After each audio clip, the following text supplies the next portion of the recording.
Order! Order! You are an incorrigible delinquent at times. Behave yourself, man!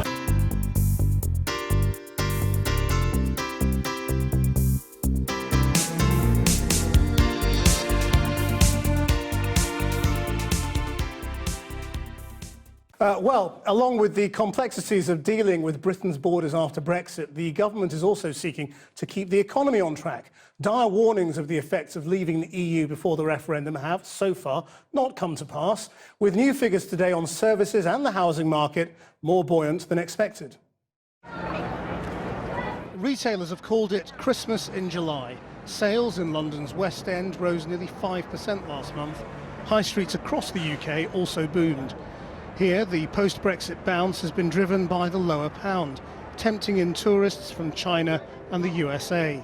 There has been an uplift in sales, the pound valuation has helped that, but certainly retailers think about next year and the year after, the issues around pricing, what's going to happen to the currency, these huge negotiations we have to do around trade and tourism and capital investment. So I think it's a cautious welcome for the summer spike, but certainly not that confident going into next year. That view that things are okay now, but doubts about the future remain, is repeated by other businesses. So in today's CBI survey of service companies, 22% said business volumes were up post-Brexit, while 20% said they were down, cancelling each other out.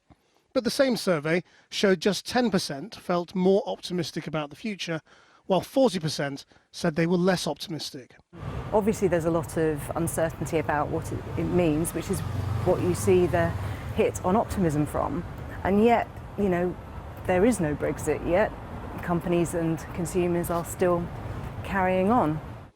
If business uncertainty about the future spreads to households, that would spell real trouble for the economy. Figures showing mortgages approved to buy a house falling to an 18-month low suggest it's still too early to conclude all the Brexit risks are now behind us. Well, in the sultry summer months, we all took a bit of an exit from Brexit. But now the timetable and the terms of divorce return to the forefront of political debate. Tomorrow, the Prime Minister summons her cabinet to discuss how to implement the Brexit vote.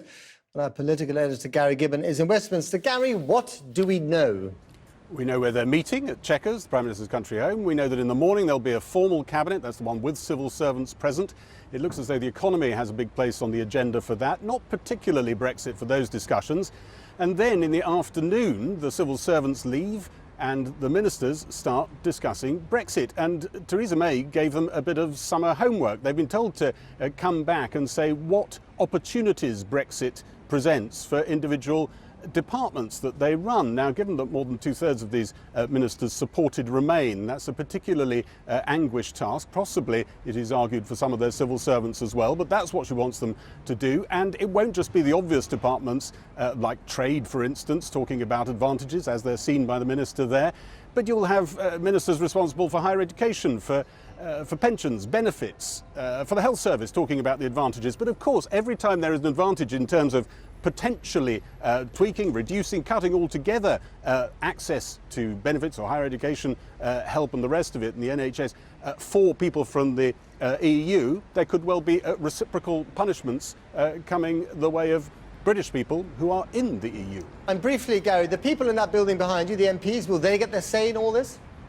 Theresa May's spokesman today very clear that there will be an opportunity for Parliament to have a say, but that is not a veto, I think. Theresa May takes the view there's been a vote, there shouldn't be a second referendum. She's even said there shouldn't be a second, an early general election. But as yet, I haven't found a Labour MP who believes she won't ponder it.